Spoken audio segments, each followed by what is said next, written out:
Holding you is a warmth that I thought I could never find.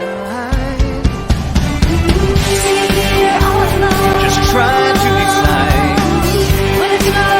I'll stay by your side. I know I could try. I just can't find the answers to the questions that keep going through my mind. Hey babe, isn't it time? Life is no time to wait. Falling in love with the only stay. Isn't it time? Life is no time to wait. Falling in love with the only stay.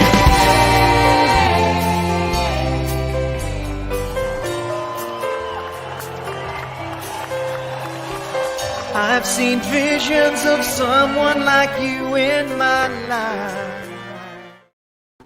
Stuff, man. Let's welcome our guests to the show. And what are your friends, Chris? Yes, Mr. John Bisaha. How are you doing, sir? I'm doing great. That's a good-looking guy, isn't it? Wow. You're talking about me, right? On stage, not me. Well, how are you, man? Busy as always, I know.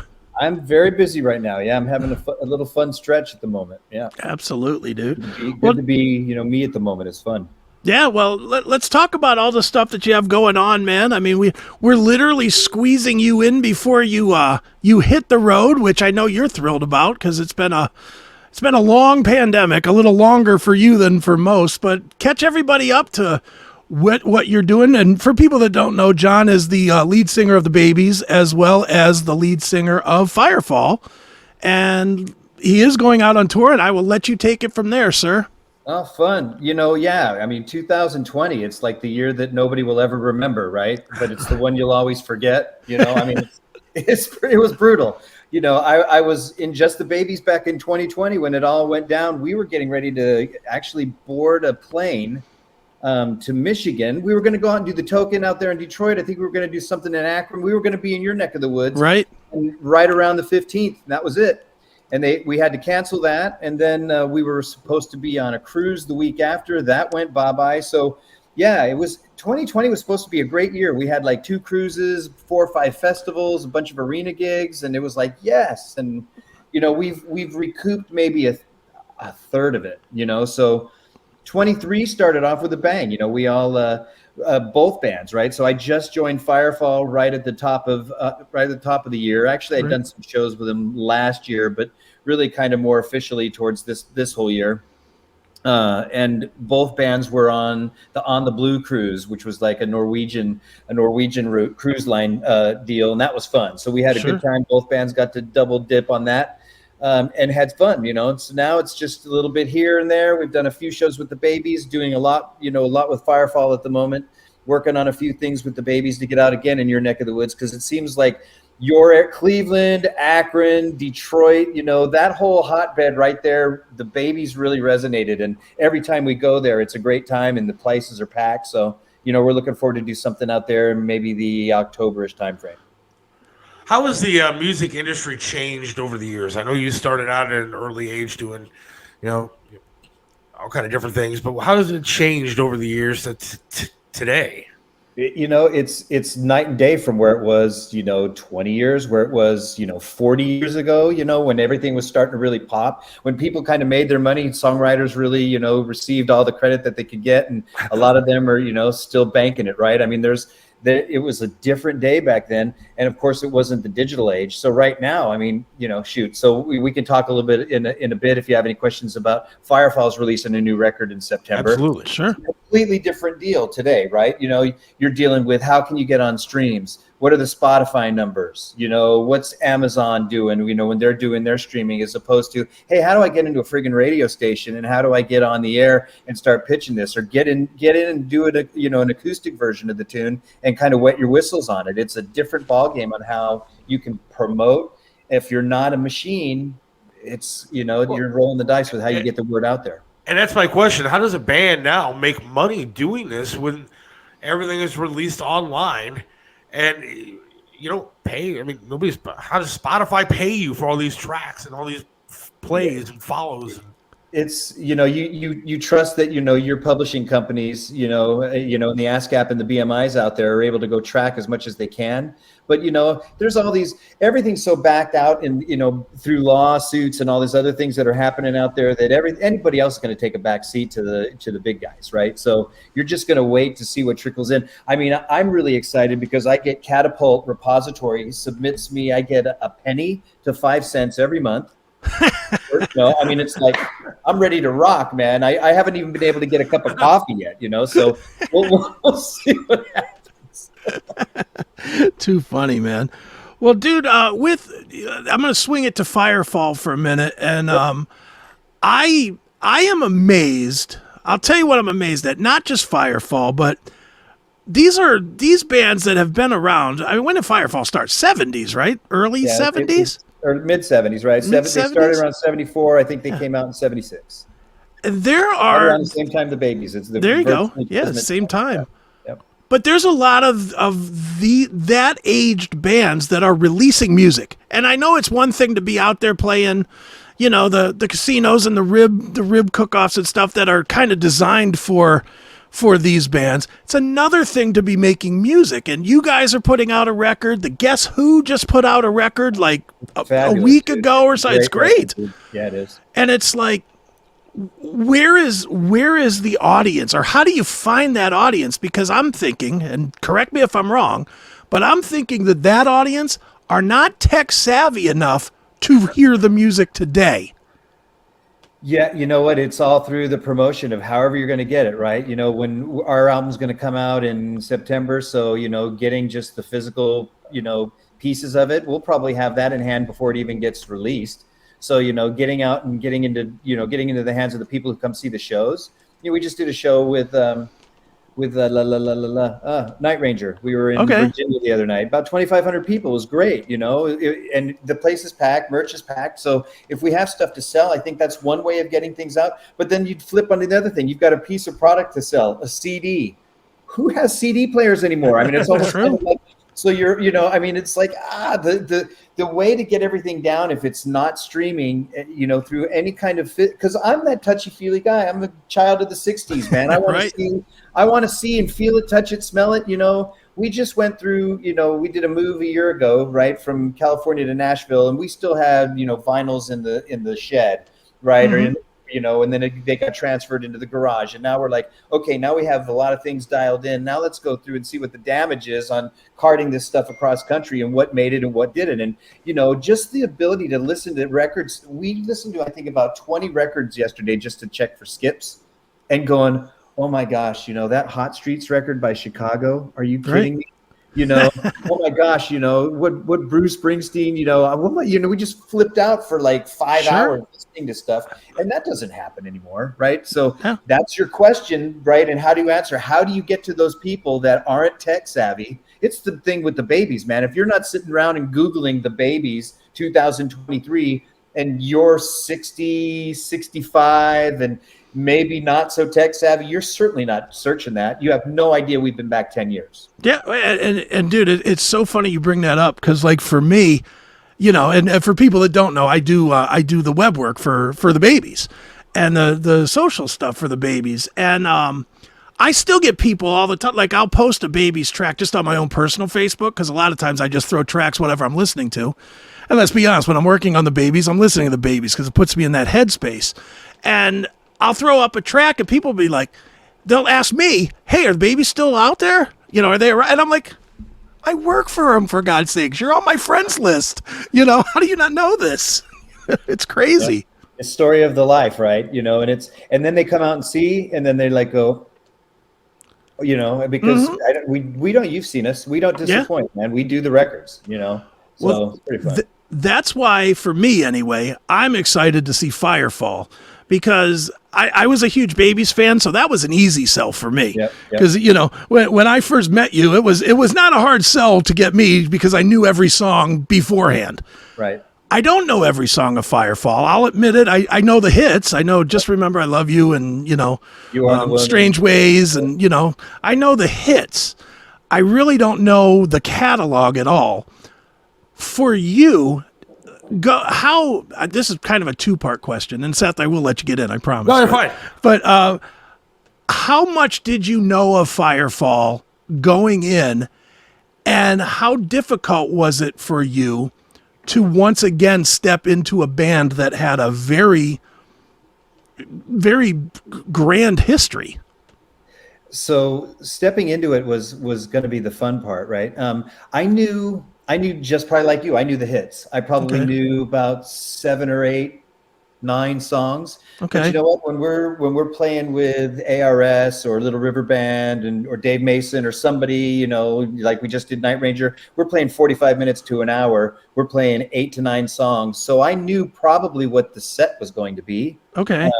Going into it, and the Babies had done maybe 2 or 3 shows with Firefall over the last 4 years or so. So I was familiar with the camp, right, and knew the guys a little bit.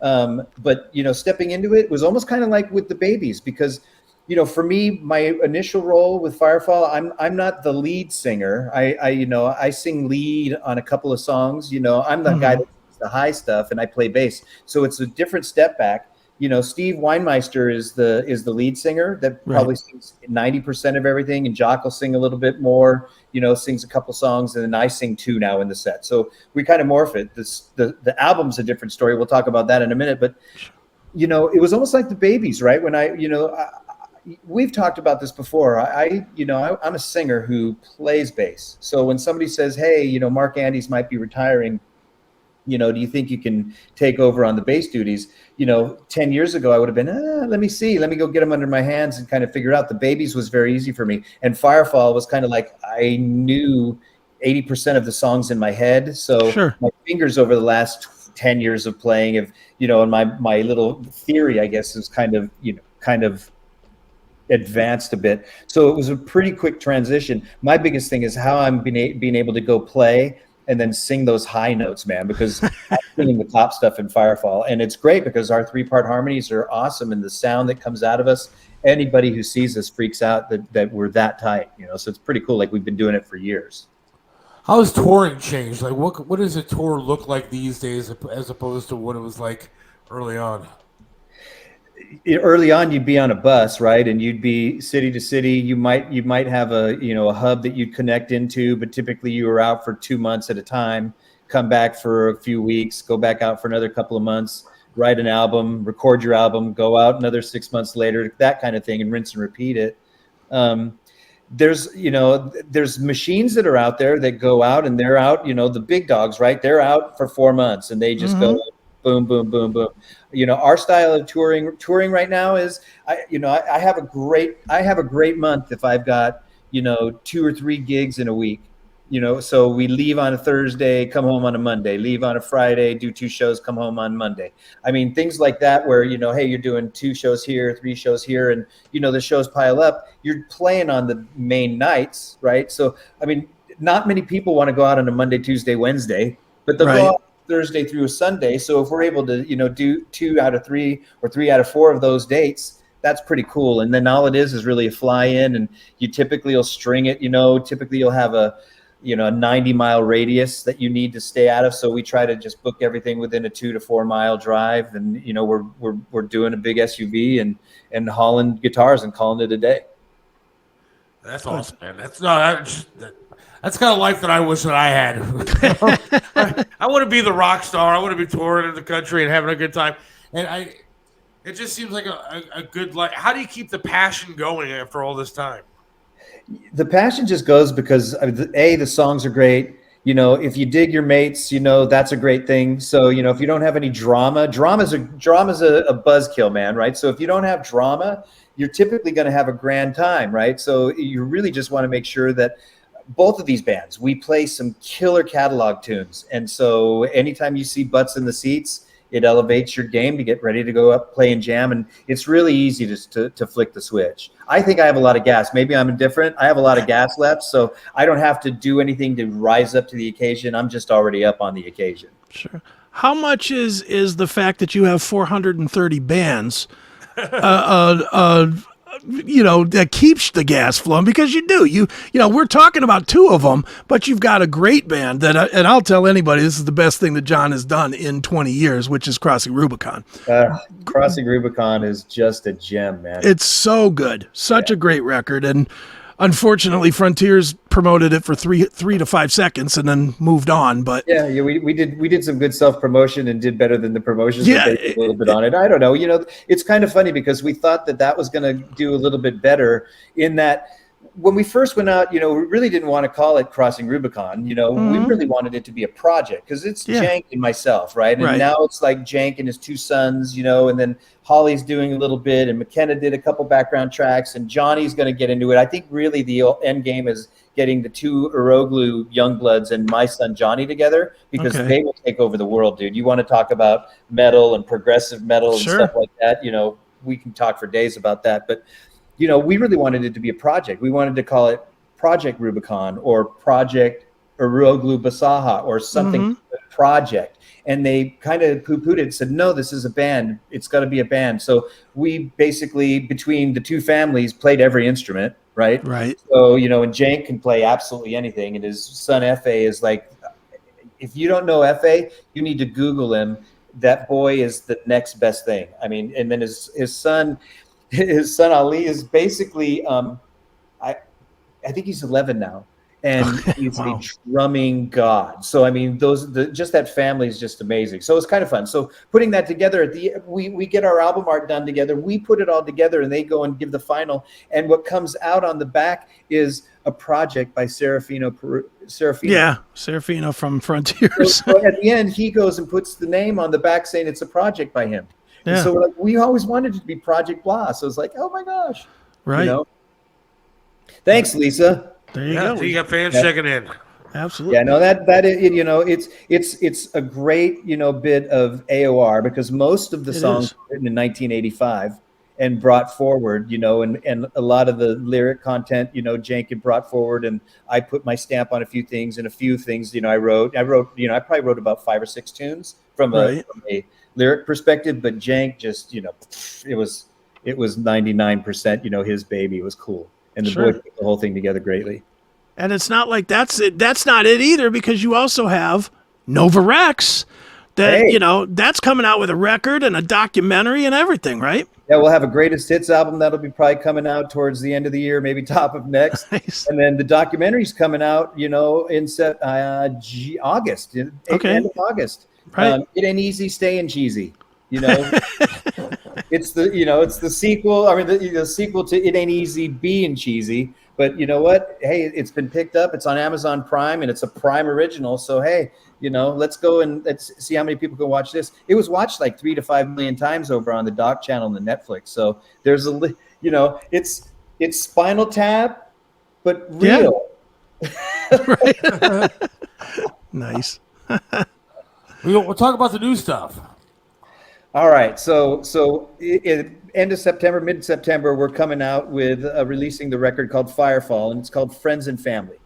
Mm-hmm. So, just a killer concept. It's not originals. It's basically cover tunes. So the whole premise was back, a couple years ago. Our manager Len Fico was talking to Jock and saying, "Hey Jock, you guys, should do, an album of, you guys all came out of some great, bands, the Byrds, the Flying Burrito Brothers, guys played with Dan Fogelberg, there's just a nice list of people. Graham Parsons with Emmylou Harris and the Fallen Angels. Who else? I mean, there's just a bunch."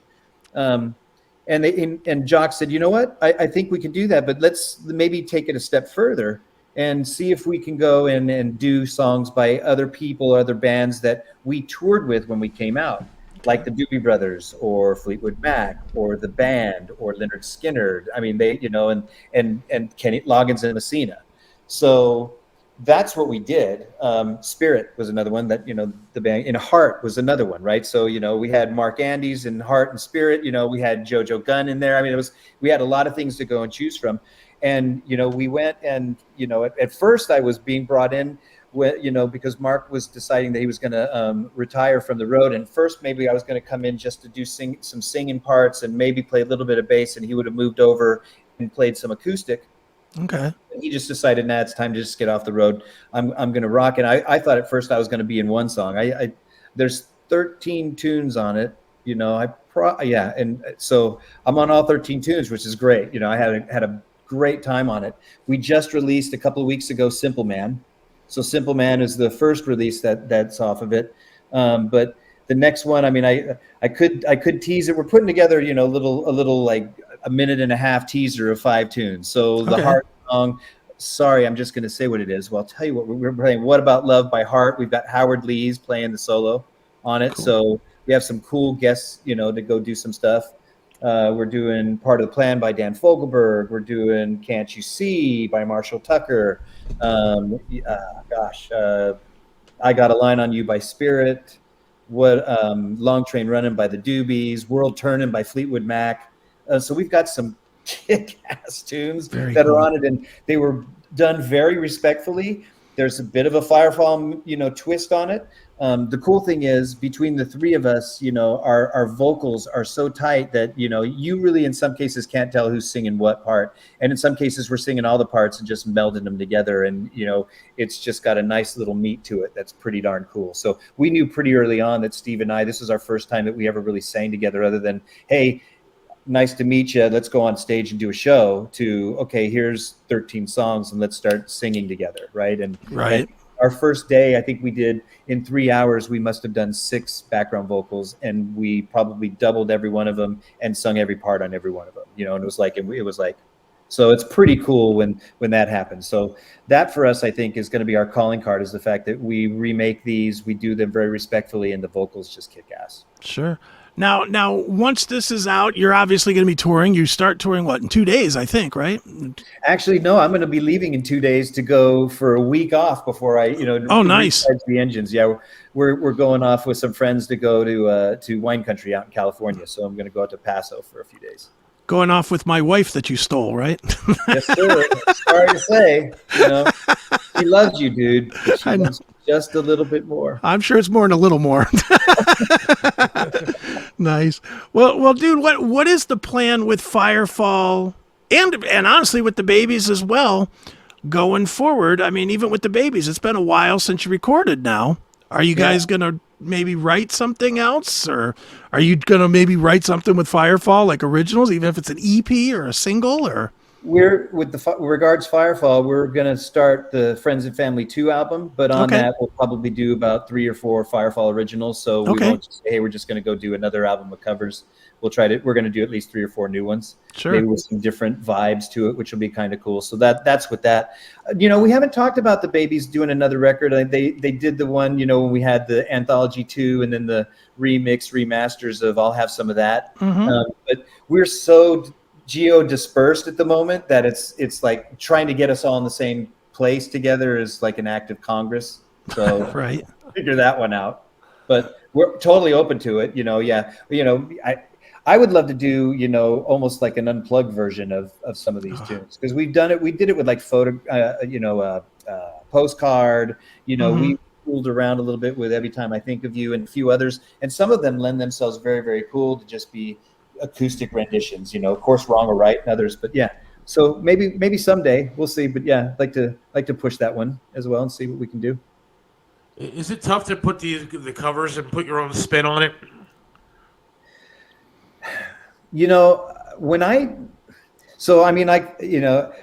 When I was learning the Baby stuff, Chris can attest, I probably sing 99% of the melodies. I don't really embellish a lot. I'll put my stamp on it and maybe sing things a little bit different.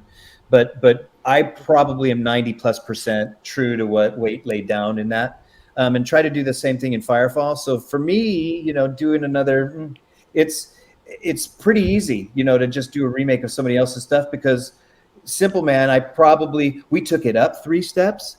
Yeah. They gave us 3 steps. We took it up 3 steps. That was fun, right? So that for me was putting my own spin on it, right? Singing the lyric, probably 90% of the melody, but I'm 3 steps higher than that. And so it gets a different vibe. It's a different grit to the whole thing, so I just go with the flow, when we did the Heart tune, I started it all off because I wanted it to be just like Strange Way. So when you hear the heart tune, it's kind of like boom, doom, doom, doom, doom, doom, boom, doom, just like Strange Way starts out, but just a little bit different. But it's the vibe, and then where you've got the in the heart tune where the synthesizers would come in and play the opening little descending. We got the flute playing it, right? So we Firefall things out, but by and large, we're sticking to the structure of the tune. Sure. John, where should we tell people to go to keep up with you and Firefall and the Babies and all that good stuff? Well, the Babies is the Babies Official everywhere. So .com, on Facebook, what have you. Firefall, we're in flux. I think it's firefallofficial.com. And there's also firefall.net. So you can go to both of those to try to find us. But that's pretty much where we're going to be. Okay, that's a motley crew. Yeah, look at those guys. I don't think I've ever seen you with a gray beard. Look at that. Hey, it was November when that was taken, right? So I figured I was not going to shave, and I had to actually trim it, for this. So yeah, normally, I'm almost always like this. Yeah, I was going to say I had like a goatee when I was auditioning with the Babies, and that's exactly what Tony said. So, buddy, what about this? The Babies never had facial hair, and I'm like, oh, can I keep this? And he goes, okay, And then one year he comes with this beard. I hadn't seen him in a month, and he comes with this big like Santa thing. I'm like, what the heck with the no beard policy? He goes, I'm lazy, buddy. Sorry, I'll shave it tomorrow. Very nice, man. Yeah. Well, dude, I am looking forward to the record. I'm certainly looking forward to seeing Firefall, which I've never seen. That'll be fun. And once you get over here to Cleveland, and I'm definitely going to do my work to help get you here to Cleveland with the Babies again, because I would appreciate it. Seth, I can't even tell you how great of a show that is. I can imagine. It's the Tangier show, especially, and not to go down memory lane, but that was one of the greatest shows ever. Yeah. At that venue. I've seen a zillion shows at that venue. I hate that they're not doing that anymore.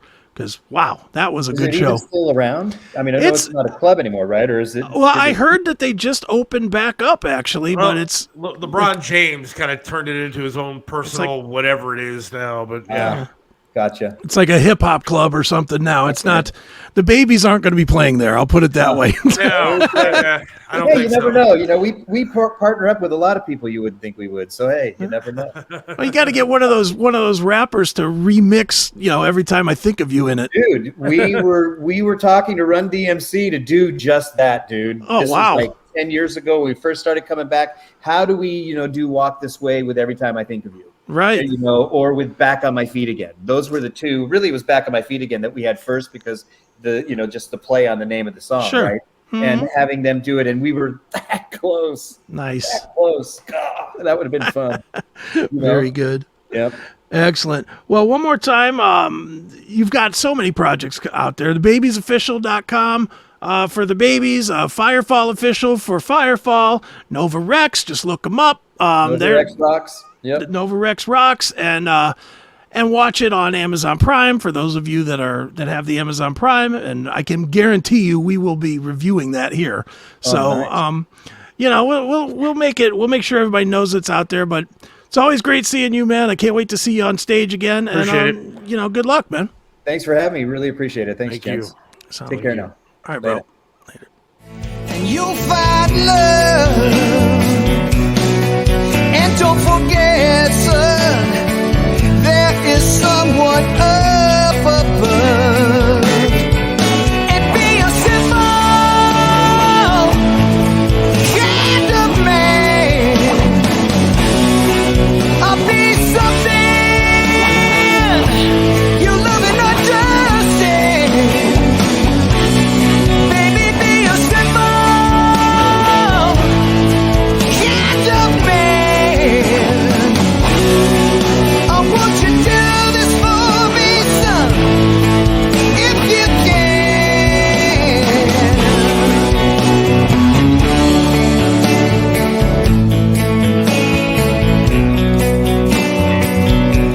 What's going on, everybody? It is Chris Aiken from Chris Aiken Presents and the Seth Williams Show, and of course the Classic Metal Show. And I know you need someone to be told something, right? Whether it's something nice, something not so nice, maybe you need somebody fired and you just don't have the guts to do it. Maybe you need to tell your girlfriend to hit the pavement. Maybe you need to tell the boyfriend to hit the streets. Whatever it is, I got you covered. Right here with my Cameo, cameo.com/Chris Aiken. I will tell them, and I won't be nice, unless you want me to be. If you want me to be nice about it, I will certainly give the sweetest message possible.